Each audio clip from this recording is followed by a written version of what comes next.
13 મે 2026 આજનો દિવસ સૌથી ગરમ દિવસ બની ગયો। આ સિઝનની ગરમી અત્યારે હાઈએસ્ટ ચાલી રહી છે, જેની શક્યતાઓ હતી કે પારો 45 ડિગ્રી આવશે અને પારો 45 ડિગ્રી પર પહોંચી ગયો। મોટી વાત એ છે કે આજ પ્રમાણે ગરમી તેનું 45 ડિગ્રીનું સ્વરૂપ હજુ 2 દિવસ સુધી બતાવશે, એટલે આવનારા 48 કલાક ગુજરાત માટે સૌથી આકરા સાબિત થશે।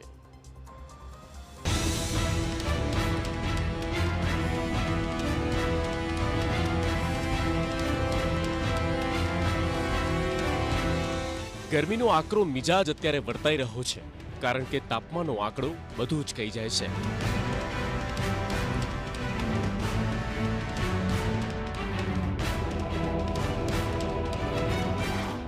સૂર્યદેવ થયા આકરા પાણીએ, 45 ડિગ્રીને પાર લોકો વકળાયા। 2 દિવસ ભયાનક ગરમીની આગાહી।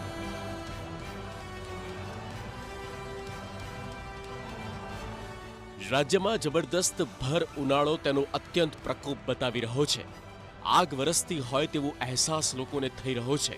આ ભર ગરમીમાં એમાં પણ બપોરના સમય પર રસ્તાઓ સુમસામ જોવા મળ્યા, કારણ કે આ તાપનું ટોર્ચર હવે સહન થાય તેમ નથી। ચક્કર આવવા, લૂ લાગવી અને લોકોના મોત થવા સુધી આ ગરમી વિલન બની રહી છે।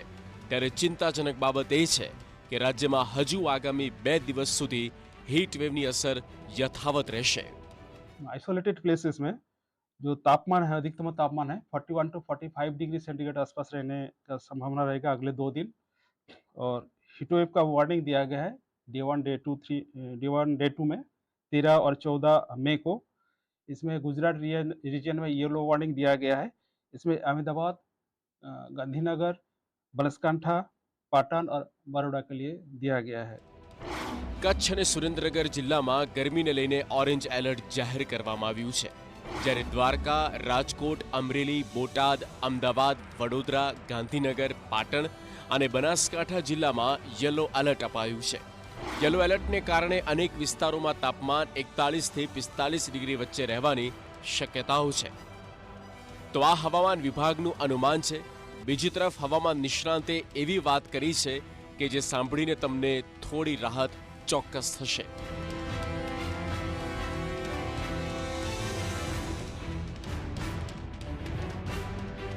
અંબાલાલની રાહત અનુભવાતી આગાહી।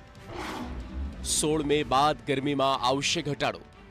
આવનારા દિવસોમાં રાજ્યમાં ગરમીમાંથી રાહત મળવાની શક્યતા વ્યક્ત કરવામાં આવી છે। હવામાન નિષ્ણાંત અંબાલાલ પટેલે આગાહી કરતા કહ્યું છે કે 16 મે પછી એકાએક ગરમીમાં ઘટાડો આવશે। હવે ભેજવાળા પવનો ફૂંકાવા લાગશે, જેના કારણે તાપમાનમાં ઘટાડો નોંધાઈ શકે।